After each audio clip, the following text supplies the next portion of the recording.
২৬,০০০ শিক্ষক শিক্ষিকা চাকরিহারা। রাজ্য সরকারের দুর্নীতির কারণেই আজকের এই অবস্থা বলে দাবি বিজেপির। এরই প্রতিবাদে সল্টলেক করুণাময়ী আবাসন থেকে মিছিল করে বিক্ষোভ বিজেপি। শুক্রবার করুণাময়ী আবাসন থেকে মিছিল করে এসএসসি ভবন রওনা দিলে করুণাময়ী আবাসনের গেটের মুখে মিছিল আটকে দেয় পুলিশ। মিছিল আটকাতেই পুলিশের সঙ্গে ধস্তাধস্তি শুরু হয়ে যায় আন্দোলনকারীদের। পুলিশের ঘেরাটোপ পেরিয়ে এসএসসি ভবন যাওয়ার চেষ্টা করেন বিজেপি কর্মীরা।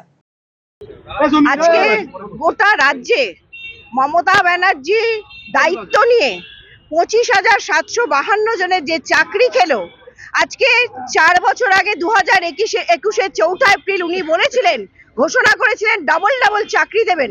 আজকে কিন্তু উনি ডাবল চাকরি খেলেন।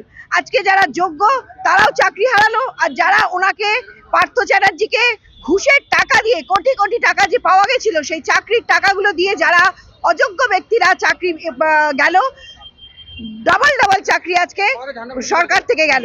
আজকে মমতা ব্যানার্জিকে এর দায়িত্ব নিতে হবে, দায়ভার নিতে হবে। যে দুর্নীতি চলছে, উনি লন্ডনে গিয়ে বলছেন শিক্ষাতে বাংলা এগিয়ে, কিন্তু উনি বলতে ভুলে গেছেন যে দুর্নীতিতে বাংলা এগিয়ে। আজকে আমরা এই 26,000 অলমোস্ট যে চাকরি প্রার্থী যারা চাকরি হারিয়েছে তাদের জন্য আমরা পথে নেমেছি। আমরা চাই এই দুর্নীতির বিরুদ্ধে ওনার পদত্যাগ তো চাইছি, মমতা ব্যানার্জির পদত্যাগ চাই। যে মিথ্যা রায়গঞ্জবাসীদের জন্য সুখবর, যারা দীর্ঘদিন ধরে পেটের সমস্যায় ভুগছেন তাদের জন্য রায়গঞ্জ দিশারিতে আসছেন ব্যাঙ্গালোরের প্রখ্যাত গ্যাস্ট্রোএন্টারোলজিস্ট ডাক্তার ইরশাদ আলী এইচএমডি ডিএনপি। এখন থেকে প্রতি মাসে নির্দিষ্ট দিনে ডাক্তারবাবুকে দেখাতে আজই যোগাযোগ করুন দিশারি হেলথ কেয়ার উকিলপাড়া রায়গঞ্জ শাখায়।